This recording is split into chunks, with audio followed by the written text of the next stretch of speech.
우리가 호세아서를 지금 함께 읽고 있습니다. 호세아는 북왕국 이스라엘의 선지자였습니다. 예언서를 읽을 때 주의할 것은 이 예언자가 남왕국의 예언자냐 북왕국의 예언자냐 하는 것을 바로 알아야 됩니다. 호세아는 북왕국 이스라엘의 예언자였습니다. 그러면서 특별히 특이한 것은 다른 예언자와 달리 결혼을 통해서, 말도 안 되는 그런 결혼을 통해서 하나님의 말씀을 대언하고 있습니다. 우리가 알다시피 선지자 그러면 거룩한 삶을 살아가야 될 자로 알고 있는데, 음란한 여인인 고멜을 아내로 맞아들입니다. 말이 안 되는 이야기죠. 어떻게 선지자가 그런 타락한 자와 결혼을 하고 가정을 꾸밀 수 있느냐? 이게 바로 하나님의 메시지입니다. 호세아 선지자를 통해서 하나님이 우리에게 주고자 하는 메시지가 이 호세아의 가정 가운데 있습니다. 호세아가 음란한 고멜을 아내로 맞아들었습니다. 거기서 자식을 낳았는데 또 고멜이 다른 남자의 품으로 갑니다. 그런데 우리가 보았다시피 값을 주고 값을 치르고 다시 고멜을 데리고 와서 사랑하라,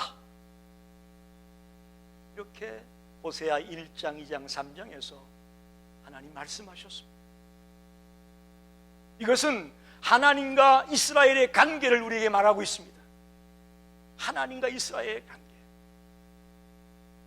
이스라엘과 하나님의 관계는 이제 하나님의 언약을 따라 순종하며 하나님을 섬기겠다고, 하나님을 사랑하겠다고 약속했던 이스라엘 백성들입니다. 출애굽 이후에 광야 생활을 거치면서 하나님의 율법을 받게 되고 그 모든 하나님의 말씀대로 살아가겠노라고 약속을 했던 자들입니다. 그런데 그들이 가나안 땅에 들어와서 우상을 섬기기 시작합니다. 하나님과의 약속을 한순간에 던져버리고 우상을 따르기 시작합니다.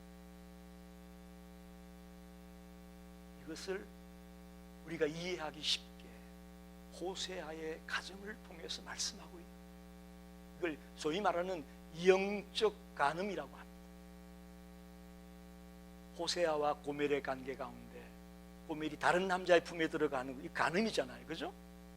그런데 이스라엘 백성들이 하나님을 사랑하고 하나님의 말씀에 순종해야 될 때인데 바알에게, 아세라에게 숭배하고 그들을 쫓아가고 있다는 것을 영적 간음으로 말씀하고자 하는 거죠.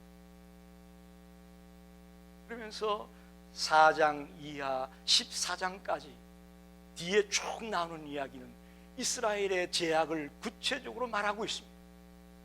이스라엘이 왜 이렇게 되었는지를 구체적으로 말하고 있습니다. 지난번에 우리가 나눴던 것은 왜 이렇게 될 수밖에 없었느냐, 왜 이스라엘이 이런 꼴로 전락했느냐, 하나님을 아는 지식이 없기 때문에. 한번 따라합시다. 하나님을 아는 지식이 없었기 때문이다.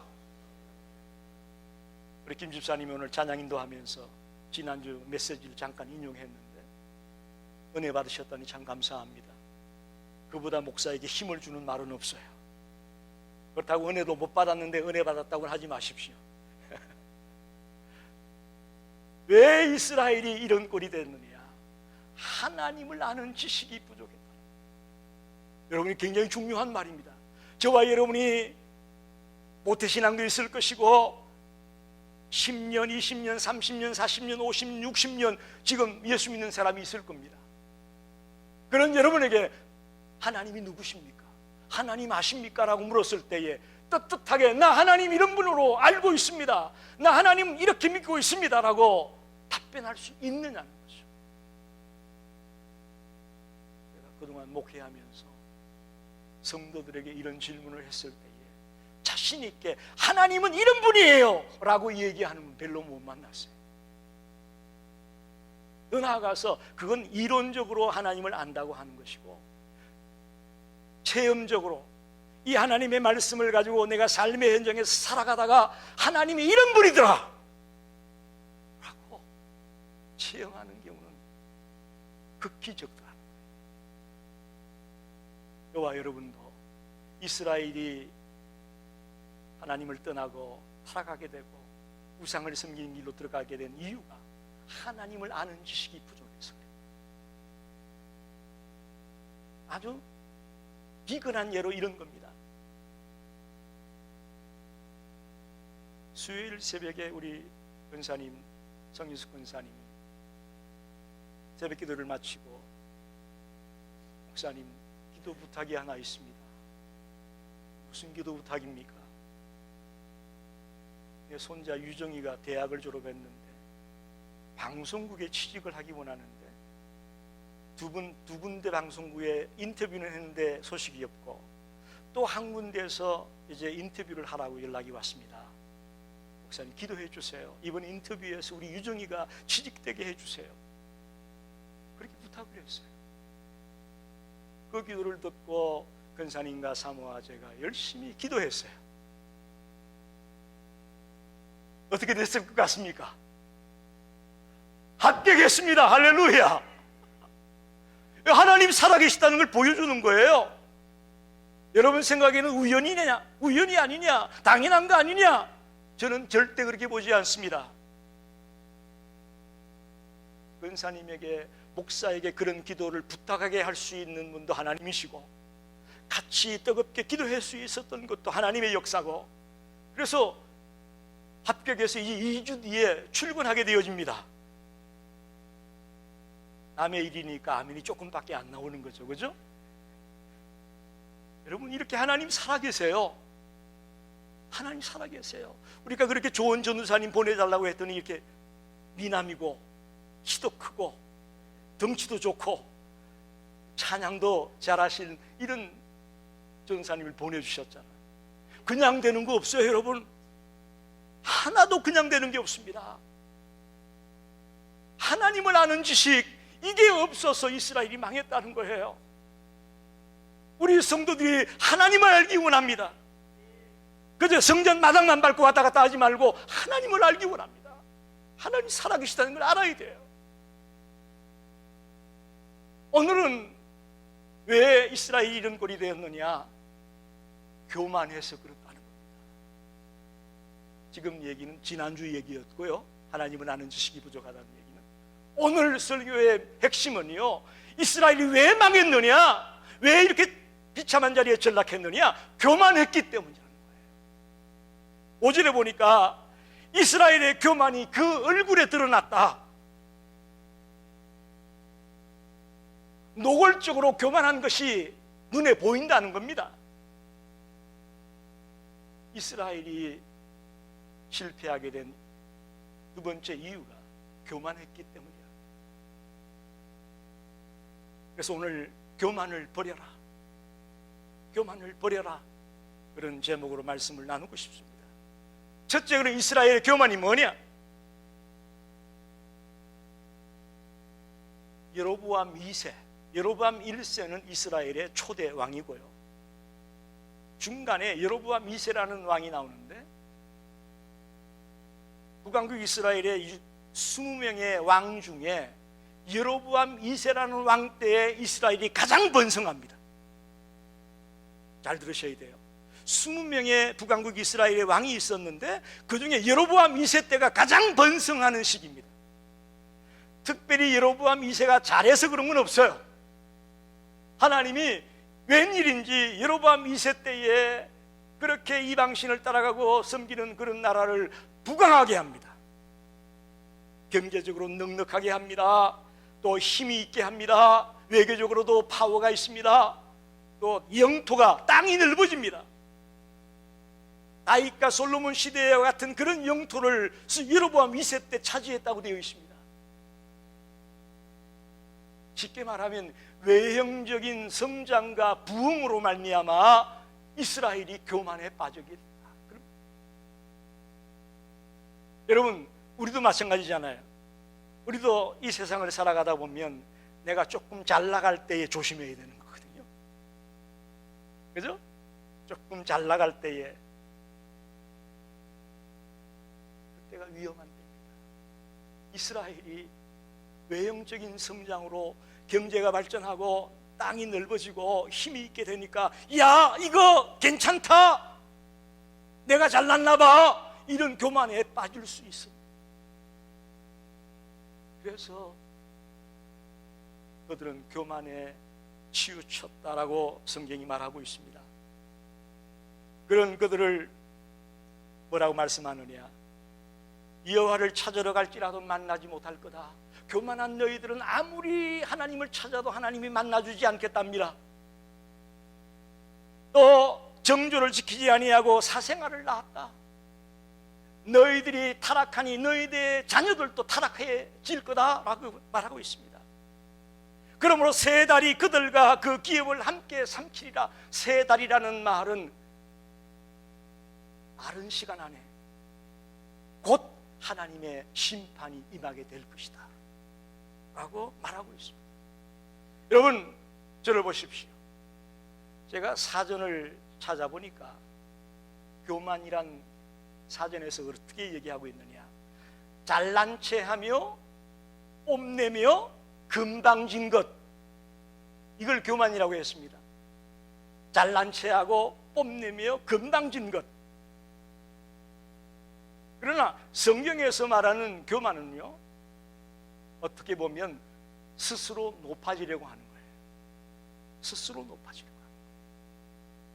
이사야 14장 12절로 15절을 보면 계명성이 나오죠. 아침의 아들 계명성이 나오는데, 이것은 문자적으로 보면은 바벨론의 왕을 말합니다. 바벨론의 왕이 교만해져서 모든 왕들 가운데 가장 높아지려고 하면서 하나님이 그를 버려버렸다, 그렇게 문자적으로는 해석할 수 있습니다만은 더 깊이 해석해 보면 사탄의 출발점을 말하고 있습니다. 천사장 루시프가 하나님과 같이 되고 싶어 했던 그것으로 인해서 그가 던져짐을 당해서 사탄으로 출발하게 되어지는 모습이 이사야 14장 이하에 나오는 말씀입니다. 이렇게 바벨론 왕도 그렇고 이 계명성도 그렇고 자기 스스로 높아지려고 했을 때, 하나님과 같이 되고 싶어 했을 때에 그들이 사탄으로 전락이 되어지고 하나님의 눈밖에 나게 되었다는 사실입니다. 창세기 보면 아담이 선악과를 따먹게 될 때에 하나님과 같이 되어 눈이 밝아진다라는 말을 듣고 선악과를 따먹게 되죠. 이것도 어떻게 보면 스스로 높아지고 싶은 마음이 그로 하여금 넘어지게 했던 겁니다. 바벨론 왕도 사탄도 아담도 어떻게 보면 스스로 높아지려고 한 것 때문에 교만의 자리에 빠지게 됐다, 이렇게 말할 수 있습니다. 여러분과 제가 남에게 뭔가 나를 알리고 싶고 인정받고 싶고 그래서 스스로 높아지려고 할 때에 우리에게 위험이 옵니다. 우리에게 어려움이 닥치게 됩니다. 저와 여러분이 주님 앞에서 겸손한 자가 되기 원합니다. 낮아진 자가 되기 원합니다. 낮아진 자를 하나님이 높여주겠다고 하지 않습니까? 우리가 높아지려고 할 때에 주님은 우리를 높여주지 않습니다. 우리가 낮아지려고 할 때에 우리를 높여주십니다. 구약의 가장 교만의 대표자를 든다면 초대왕인 사울을 들 수가 있습니다. 여러분, 사울을 생각해 보십시오. 그가 블레셋과의 전쟁을 앞두고 있었습니다. 그들은 늘 전쟁에 나가기 전에 하나님 앞에 제사를 드리고 전쟁에 나갔습니다. 근데 웬일인지 사무엘이 늦게 왔어요. 그러자 이 왕이 제사장에 해야 될 일을 월권해가지고 자기가 제사를 드립니다. 자기가 제사를 드리고 전쟁에 나갔어요. 이 교만의 모습이에요. 더 나아가 아말렉과 전쟁할 때는 하나님이 하나도 남김없이 다 진멸해라, 적들의 모든 것을 하나도 남기지 말아라 명령했는데 좋은 것들을 노획물로 가지고 왔어요. 그래서 사무엘이 왕이시여 이거 어떻게 된 겁니까? 이거 왜 이런 것들을 가지고 왔습니까? 라고 할 때에 하나님 앞에 제사 드리려고 가져왔다. 그래서 그때 나오는 유명한 말이 뭡니까? 순종이 제사보다 낫다. 그 말씀이 거기에서 나옵니다. 성경에 곳곳에 교만한 자들의 모습이 기록되고 있습니다. 왜? 우리 보고 교만을 버리라고 말씀하는 겁니다. 오늘 시카고 열린교회 성도들이 주님 앞에서 철저하게 교만을 내려놓기를 원합니다. 여러분 생각에는 난 교만하지 않아 그렇게 말씀할지 모르겠지만 사람 모두에게는 자존심이라는 게 있어요. 그것이 조금 농도가 진해지면 교만이 되는 겁니다. 그렇기 때문에 누구도 나 교만하지 않아 라고 말할 수 없습니다. 어거스틴 같은 경우에는 나는 겸손하다고 하는 게 그게 교만이라고 그랬어요. 나 겸손한 사람이야 라고 말하는 것 자체가 교만이다 라고 어거스틴이 말했어요. 여러분 참 어렵습니다. 이스라엘의 실패의 원인이 이스라엘의 교만 때문에 왔다고 오늘 성경이 말합니다. 두 번째는 유다도 교만했습니다. 유다도 교만해요. 10절에 보니까 유다 지도자들은 경계표를 옮기는 자 같으니 내가 나의 진노를 그들에게 물같이 부으리라. 자, 이스라엘만 교만한 게 아니고 남한국 유다도 교만하다고 말합니다. 자, 보세요. 호세아가 어디의 예언자라고요? 북왕국 이스라엘의 예언자인데도 남한국 유다 얘기를 자꾸 합니다. 왜냐하면 호세아는 이스라엘은 이미 힘들어졌지만 그래도 유다는 이스라엘과 다르길 원했던 거죠.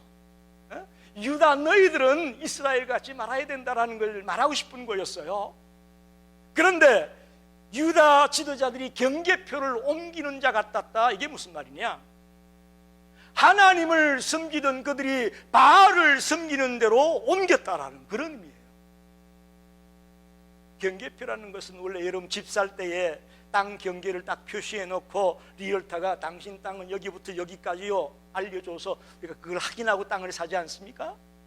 그런 의미의 경계표인데 여기서 말하는 실제적인 영적인 의미는 그 경계표가 아니고 하나님을 따라야 될 유다가 이방신을 따르는 자로 바뀌어졌다라는 걸 말하고 있는 거예요. 왜 이렇게 됐냐?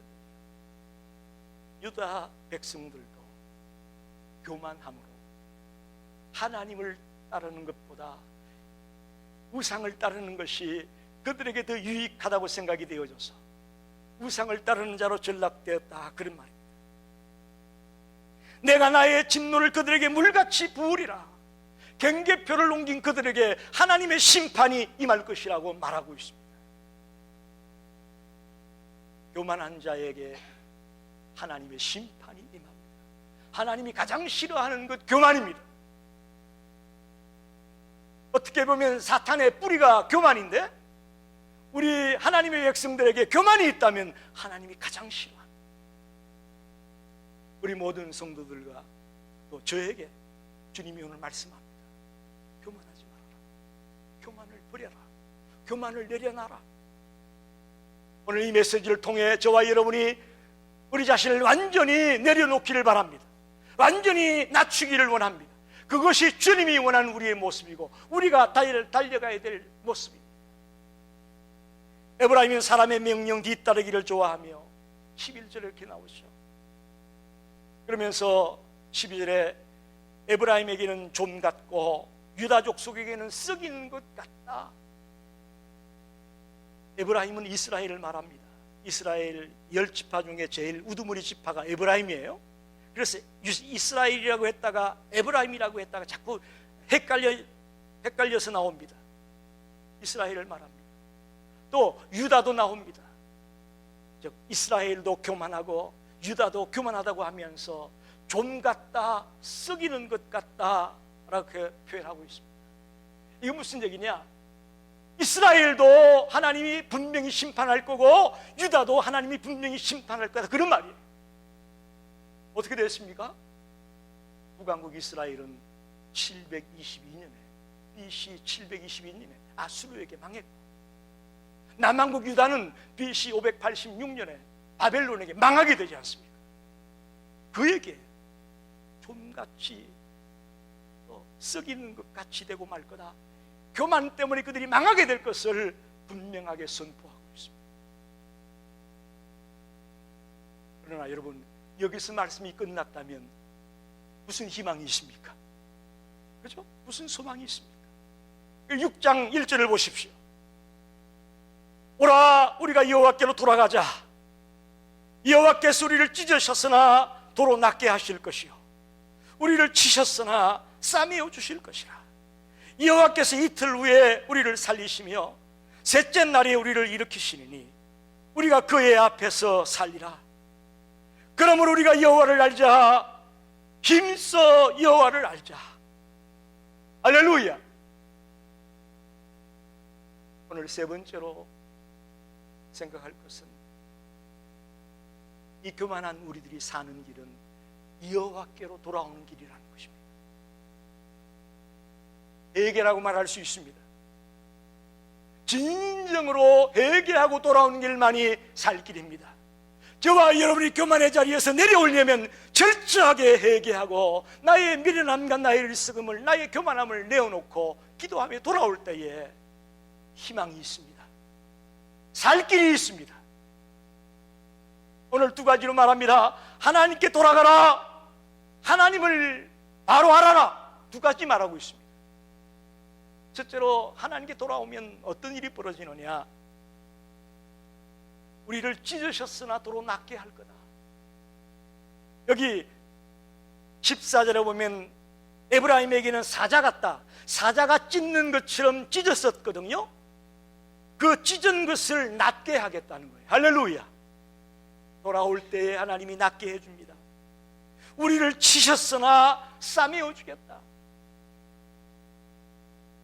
이스라엘이 아수르가 자꾸 공격을 해오니까 살아나고 싶어가지고 아수르에게 조공도 바치고 아수르하고 차례 벌리고 애를 썼어요. 그러나 아수르는 끝내 이스라엘을 짓밟고 말잖아요. 그들은 쳤습니다.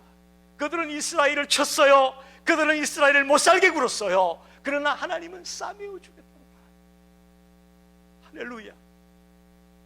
오늘 여러분 마음에 찢기심이 있고 상처가 있습니까? 그 여러분의 아픈 마음을 싸매어 주고 낫게 해줄 수 있는 분, 여호와 하나님이심을 믿으시기 바랍니다. 오늘 그분 앞에 우리의 문제를 내어놓고, 하나님, 나 이렇게 아파요, 싸매어 주세요. 나 이런 상처가 있어요, 나를 낫게 해주세요. 하나님께 돌아올 때에 우리의 가장 심각한 문제들이 해결될 수 있음을 말하고 있습니다. 또 하나는 이틀 후에 우리를 살리며 셋째 날에 우리를 일으키겠다라고 말하고 있는데, 이게 굉장히 중요한 말이에요. 사도 바울이 구약을 인용해서 예수님의 부활을 얘기할 때, 3일 만에 살아날 것을 얘기할 때 바로 호세아가 얘기한 이 말씀을 인용합니다. 여기서 셋째 날에 우리를 일으키겠다, 우리의 부활에 대한 약속을 말하고 있습니다. 예수님이 부활의 첫 열매가 된 것처럼 우리도 다시 살아날 것을 얘기하는 이야기입니다. 교만한 우리가 회개하고 돌아오면 예수님이 부활한 것처럼 우리도 부활의 자리에 나아가게 될 것을 말하고 있습니다. 기가 막힌 이야기입니다. 그래서 호세아서에서 가장 사람들이 좋아하는 성경 구절이 뭐냐? 호세아 6장 1절이라고 말해요. 하나님께 돌아가자. 하나님께서 우리를 찢으셨으나 낫게 할 것이고, 하나님께서 우리를 치셨으나 싸매어 줄 거다.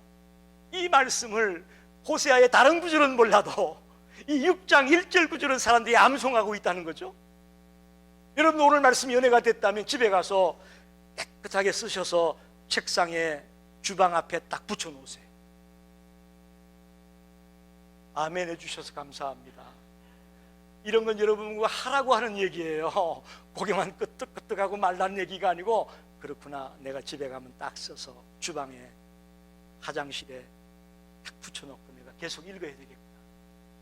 이 말씀을 암송하고 읽는 자들마다 이런 하나님의 은혜가, 이런 하나님의 축복이 임하게 되기를 간절히 축원합니다. 또 하나는 여호와를 힘써 알자라는 거예요. 여호와를 알자, 힘써 알자. 이건 이미 지난주에 우리가 나눴기 때문에 길게 말씀드리지 않습니다. 하나님을 안다는 게 두 가지라고 말씀드렸죠. 하나는 객관적인 면에서의 하나님을 아는 게 있습니다. 이 성경을 통해서 목사나 전도사가 가르치는 그런 가르침을 통해서 알게 되는 것, 그걸 객관적인 지식입니다. 그러나 그것보다는 주관적인 지식이 중요합니다. 이 배운 하나님의 말씀을 내 삶의 연장에서 적용하다가 체험하게 되는 하나님. 할렐루야. 지난 주간에 우리 성인숙 권사님과 제가 사모가 체험했던 그 하나님의 살아계심, 이게 주관적인 지식이에요. 이것이야말로 타락해가고 멸망해간 이스라엘과 유다에게 주는 하나님의 희망의 메시지입니다. 희망의 메시지입니다. 결론을 내립니다. 여러분, 교만을 버리라. 오늘 우리에게 주님은 당부합니다. 이스라엘도 교만 때문에 망했고 유다도 교만 때문에 망했다. 사는 길은 여호와께로 돌아오는 것이다. 어떻게 돌아와야 됩니까? 회개하고 돌아와야 됩니다. 그냥 돌아와서는 소용이 없습니다. 방향을 바꾸는 겁니다. 회개라는 말은 방향을 바꾸는 거예요. 우상을 향해 쫓아나갔던 그들이 방향을 바꾸어 하나님께로 돌아오는 거예요. 그게 회개예요. 회개만 하면 끝난 게 아니에요. 하나님을 깊이 알아야 돼요. 할렐루야. 오늘 많은 분들이 회개로 끝나요. 그래서 또 죄를 짓는 거예요. 또 넘어지는 거예요. 회개한 이후에 하나님을 힘써 알아야 됩니다. 객관적으로도 알아야 되고 주관적으로도 알아야 됩니다. 아, 내가 만난 하나님은 이런 하나님이야. 난 이런 하나님을 만났으라고 고백하는 자가 되어져야 됩니다.